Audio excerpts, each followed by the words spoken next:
الناس انتم الفقراء الاللہ، اے لوگو اللہ کے نزدیک سب فقیر ہو. ہاں، ان اللہ هو الغنی الحمید، یہ رب العالمین ہے جو غنی بھی ہے، اپنے آپ میں محمود بھی ہے. تمہارے تعریفوں کے لیے بیٹھا نہیں ہے، تمہارے تعریفوں کو گن نہیں رہا ہے، تمہارے تعریفوں سے اس کی عزت نہیں بڑھ جاتی، وہ اپنے آپ میں محمود ہے. ان اللہ هو الغنی الحمید، وہ سزاوار حمد ہے، تم کرو یا نہ کرو. ہمارے لیے کوئی بات نہیں ہے، ہم مٹی سے بنے، ہمارے اندر تکبر کیا ہے؟ ہماری غذا اللہ کے رسول صلی اللہ علیہ وسلم کے خلیفہ خاص کر حضرت علی جو فصیح البیان تھے، وہ کہتے کہ انسان کس پہ تکبری کرتا ہے، کس پہ فخر کرتا ہے؟ اس کا انتہائی بہترین غذا اگر دیکھا جائے تو وہ شہد ہے، وہ ایک مکھی کے پیٹ کا لعاب گندگی ہے. اور انتہائی لباس میں اگر اس کو دیکھا جائے تو وہ ریشم ہے، وہ بھی ریشم کے کیڑے کی گندگی ہے. تو اس کے دونوں انتہائی چیزیں کھانے کے ہوں، پہننے کے ہوں، دونوں کیڑوں کی گندگی ہے. پھر اس پہ فخر کیا ہے اس کو؟ پھر یہ کہاں سے میں کی رٹ لگاتا ہے؟ میرا بھی ہے، میرا بزنس بڑا اونچا ہے. بھائی میں یہ نہیں کرتا، میں اس کار میں نہیں بیٹھتا، میرے چالو چلن کچھ اور ہیں، مجھے ٹھیک نہیں لگ رہا. یہ میں کی پکار کہاں سے کرتا ہے یہ؟ تو فرمایا کہ سبح،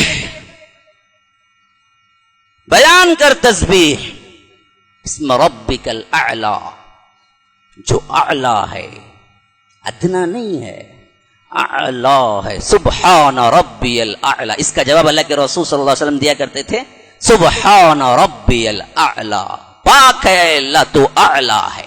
سبح اسم ربک الاعلی. کون ہے یہ اعلی رب؟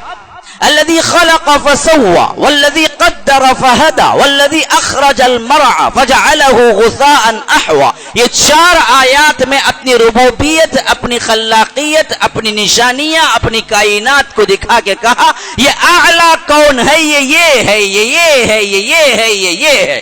کون ہے اعلی؟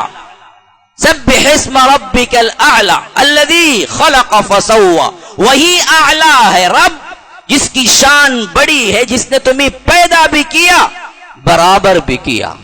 پیدا کر کے پلاسٹرنگ کے بغیر باہر نکال دیتا تو ایک دوسرا دیکھتے ہی ڈر کے بھاگ جاتا. ہڈیوں کا ڈھانچہ دیکھ کے رات میں انسان ڈر کے پاگل ہو جاتا ہے. کوئی تو کیا ہے، پینٹ گیلی کر لیتے ہیں خالی دیکھ کے، خواب میں دیکھا تو بھی انہیں. اگر اللہ ان کو برابر نہ کرتا، اوپر گوشت نہیں دیتا اور یوں ہی ہڈیوں سے نکال دیتا، تمہاری حالت کیا ہوتا؟ اس لیے فرمایا کہ خلق فسوى، پیدا بھی کیا، برابر بھی ٹھیک ٹھیک رکھا تمہیں. یہ نہیں کہ اوپر نیچے کر دیا. اگر ہاتھ کیا ہے نیچے دے دیتا، پیر اوپر دے دیتا، بڑا مذاق بن جاتا نا. پورا دھڑ تو سیدھا دیا اور کیا ہے آپ کا سر پیچھے الٹا دے دیا تو آپ چلتے کیسے؟ پیچھے چل کے نیچے گرتے یا چل کے آگے جاتے؟ اگر اللہ تبارک و تعالی یہ ناک فلیٹ کر دیتا، ناک کی جگہ کچھ نہیں ہے، اور ناک سر کے پیچھے دے دیتا تو کانگئی کیسے کرتے اور لگتے کیسے؟ ذرا سی ناک چپٹی دے دی انڈونیشیا والوں کو، صورت دیکھیے کیسے لگتی ہے، عجیب و غریب لگتی ہے، ہنسی روکنے نہیں پاتا. اللہ کی مخلوق ہے، خاموش رہنا پڑتا ہے، لیکن ناک کی ذرا سی چپٹی ہو گئی، حالت اوپر نیچے ہو جائے، پوری خوبصورتی مان پڑ جاتی ہے، انتہائی گورے کیوں نہ ہو. لیکن اگر نام چکٹی نکلی تو پھر کیا ہے، تصویر ہی الگ نکلتی ہے ان کی صورت کی. فرمایا کہ خلق فسوى، پیدا ہی نہیں کیا، پیدا کر کے تصویر بنائی تمہاری، تمہارے لیے پور پور برابر کیا. تمہارے ہاتھ کہاں ہونے ہیں، تمہاری ناک کہاں ہونی ہے، تمہارا سر کہاں ہونا ہے، تمہارے ہاتھ کہاں ہونا ہے، تمہارے پاؤں کہاں ہونا ہے، تمہارے جسم کی شکل کیا ہونی ہے، تمہارے کیسے کیسے لطور نازک طور پر تمہیں سیٹ کیا اور خوبصورت بنایا. تم پوچھ کے آئے تھے الذی خلق فسوى والذی قدر فہدى. پھر تمہاری تقدیریں بنائی، کیا کھاؤ گے، کیا پیو گے، کتنا رہو گے، کب سوؤ گے، کب اٹھو گے، تمہارا ذخیرہ کتنا ہوگا، تمہارا پیٹ کتنا کھائے گا، تمہاری سانس کتنی ہوگی، تم کیا دیکھو گے، سب تقدیریں ہم نے پہلے ہی بنائی. قدر فہدى، پھر راستہ بھی دکھایا، ہدایت بھی کر دی. ہر ایک کو اپنی زندگی گزارنے کا کیا ہے شعور خود اللہ تبارک و تعالی قدرتی طور پہ دیتا ہے. بچہ ہے تو اسے کیا کرنا ہے؟ دودھ ہی پینا ہے. اس کو معلوم ہے صرف اتنی ہی طاقت دیتا ہے کہ بچہ دودھ پیے, اس کے علاوہ کوئی طاقت نہیں ہوتی. اگر بچہ پیدا ہوتے ہی دانت بھی دے دیتا تو کون سی ماں دودھ پلاتی اس کو؟ اس وقت دانت نہیں دیا کیونکہ اس کی غذا صرف دودھ ہے تو دودھ ہی میں رہتا ہے. وہ دانت کی ضرورت جب پڑتی ہے جب دانت دیتا ہے اور وہ چھوٹے چھوٹے چیزیں کھانے لگتا ہے. جب مرغ بریانی کھانے کی نوبت آتی ہے اس وقت اس لحاظ سے کیا ہے مضبوط دانت پھر دیتا ہے. پھر بڑھاپے میں جب اس کا ہاضمہ خراب ہو جاتا ہے وہ دانت پھر نکال لیتا ہے کیونکہ بڑے دانت رہیں گے تو تمہارا ہاضمے کو پریشانی, جلدی قبرستان پہنچ جاؤ گے. تو اللہ تبارک و تعالی ہر سیٹنگ کے موقع پر تمہاری سیٹنگ بدلاتا ہے. یہ تم پوچھ کے آئے تھے. الذي خلق فسوى والذي قدر فهدى والذي اخرج المرعى, وہی ہے جو تمہارے لیے زمین سے چارہ نکالتا ہے.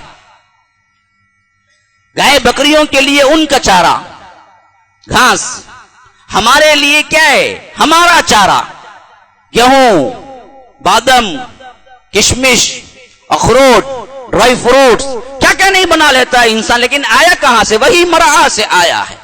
والذی اخرج المرعا فجعله غثاء احوا, پھر اس کے بعد اسی چارے کو آخر کہاں پہنچا دیتا ہے؟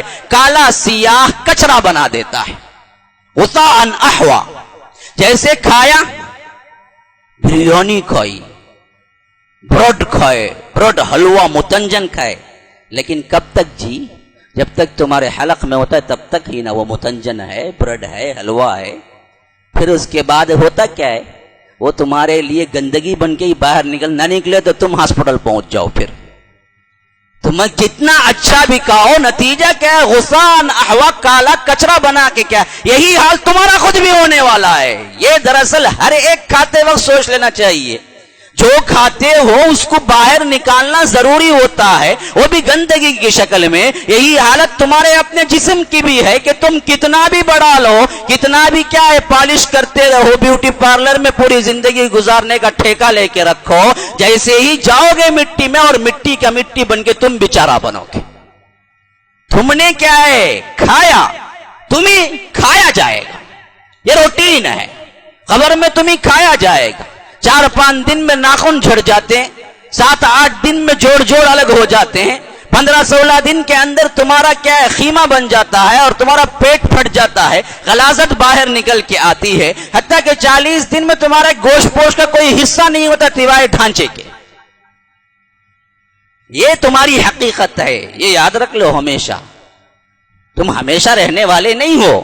کب بچہ مرا ہو, بوڑھا مرا ہو, ادھر عمر کا جوان مرا ہو, عورت مری ہو, خوبصورت مری ہو, سب کا یہ حال ہے. فجعلہ غثاء احوا, آخر کار وہ ایک کالا کچرا ہی بن کے رہنے والا ہے, مٹی میں مٹی مل کے رہ جانے والا ہے. یہ میں ہوں اعلیٰ, یہ سب کرنے والا میں ہی ہوں.